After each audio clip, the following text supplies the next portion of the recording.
De retour à Info Rive-Sud, Saint-Basile-le-Grand, La Prairie, Brossard, Saint-Bruno de Montarville, Boucherville, Sainte-Julie, Longueuil et Varennes.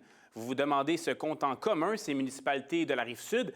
Elles se situent toutes au-dessus de l'indice de bonheur moyen au Québec, selon un sondage léger publié récemment. Pour comprendre la pertinence et la méthodologie d'un tel palmarès, nous recevons Caroline Roy. Elle est vice-présidente et associée de Léger. Bonjour, Madame Roy. Bonjour. Merci d'être là. Donc, premièrement, je viens de nommer plusieurs municipalités de la Rive-Sud qui figurent bien donc au palmarès des villes les plus heureuses. Mais quelle est la pertinence d'établir un tel palmarès, là? Oui, mais c'est une excellente question d'entrée de jeu. Donc, nous sommes à notre 11e édition du palmarès des villes du bonheur. Pourquoi on fait une telle mesure? C'est vraiment c'est pour mesurer le bonheur perçu, le ressenti des gens, et parce que ce que les gens ressentent en dit long sur l'esprit collectif. Hein? C'est un peu le miroir de la société. Où en sont l'humeur des Québécoises et des Québécois? Et pour en arriver à ces résultats, quelle a été la méthodologie là, de ce sondage pour mesurer donc, le niveau de bonheur puis établir ce classement-là? Oui, donc passage obligé, la méthodologie, bien sûr, c'est un sondage qu'on a fait auprès de 20 000 Québécoises et Québécois, donc tous des gens qui sont issus du panel de Léger, donc Cléo, Léger Opinion, où ils ont été invités à répondre à 2 questions. Donc avec un échantillon d'une telle taille, on comprend que la marge d'erreur, elle est très petite, on est à 0,44. Et donc, ça permet de pouvoir justement établir un top 50 et d'avoir une lecture aussi au niveau des régions administratives du Québec. Vous m'avez parlé de 2 questions. Quelles sont-elles, ces questions qui ont été posées là, aux répondants? Donc, la première, simplement, sur une échelle de 1 à 10, comment évaluez-vous votre niveau de bonheur, toutes choses confondues? OK. Considéré plutôt. Et l'autre, c'est au cours de la dernière année, direz-vous que votre niveau de bonheur s'est amélioré, est resté le même ou s'est détérioré? Donc, à la première question, on obtient un score provincial de 72,4 sur 100.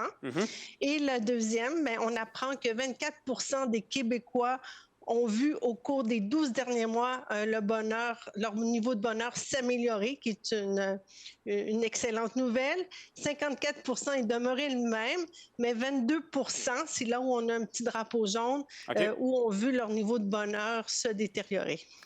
Et pourquoi ne pas poser plus de questions, aller dans le sens peut-être de qu'est-ce qu'ils apprécient dans leur municipalité ou qu'est-ce qui est amélioré, ce genre de choses-là, pour peut-être évaluer les critères pour avoir accédé à un meilleur niveau de bonheur, là?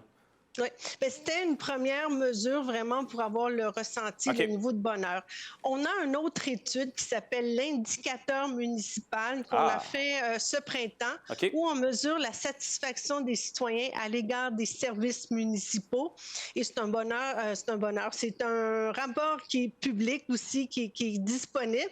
Et on apprend cette année, en 2025, où le niveau de satisfaction est le plus faible observé au cours des 5-6 dernières années.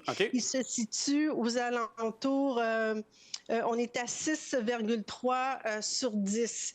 Donc, là, c'est sur une échelle sur 10, mais on voit le niveau... Bon, les citoyens sont de plus en plus critiques là, à l'endroit des services municipaux, mais ça n'empêche pas que leur niveau de bonheur, c'est très personnel, demeure quand même dans des scores supérieurs à 70 sur 100.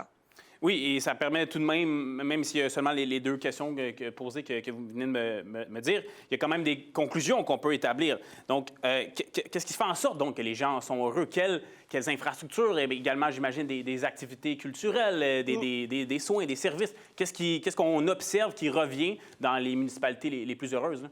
Ben, c'est des hypothèses qu'on peut avancer. D'une part, je veux juste vous dire, au niveau des régions administratives, les municipalités dont il est question font partie de la région administrative de la Montérégie et de toutes les régions administratives au Québec, celle qui a eu le plus grand gain.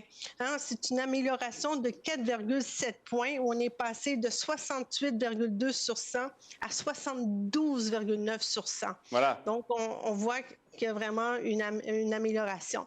Maintenant, le niveau de bonheur, c'est très personnel. T'sais, on est responsable de notre bonheur. Or, les municipalités, les gouvernements, les employeurs ont, je dis, un devoir, doit mettre en place les conditions pour favoriser une meilleure qualité de vie, d'améliorer l'expérience client ou l'expérience citoyen.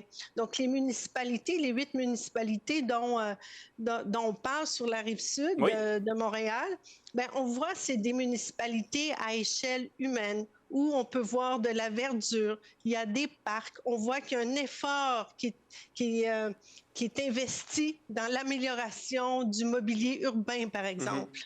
Et il y a des lieux de rencontre. Quand on parle de festivals, bien, c'est tous des éléments qui favorisent, qui enlèvent l'isolement de plusieurs citoyens, qui peut favoriser un niveau de bonheur. Donc, on peut en déduire que les politiques instaurées par les municipalités de la Rive-Sud portent fruit dans la plupart des cas. Et on termine avec une bonne nouvelle en ce qui concerne les jeunes dans les résultats de ce sondage. Quelle est-elle, cette bonne nouvelle?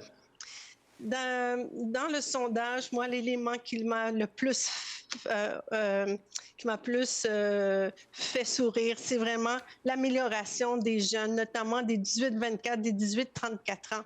Même si leur niveau de bonheur est évalué le plus bas par rapport aux autres générations, on est à 68,7, mais on voit que c'est eux qui ont la plus grande progression au cours des dernières années, donc une augmentation de 5,7 points.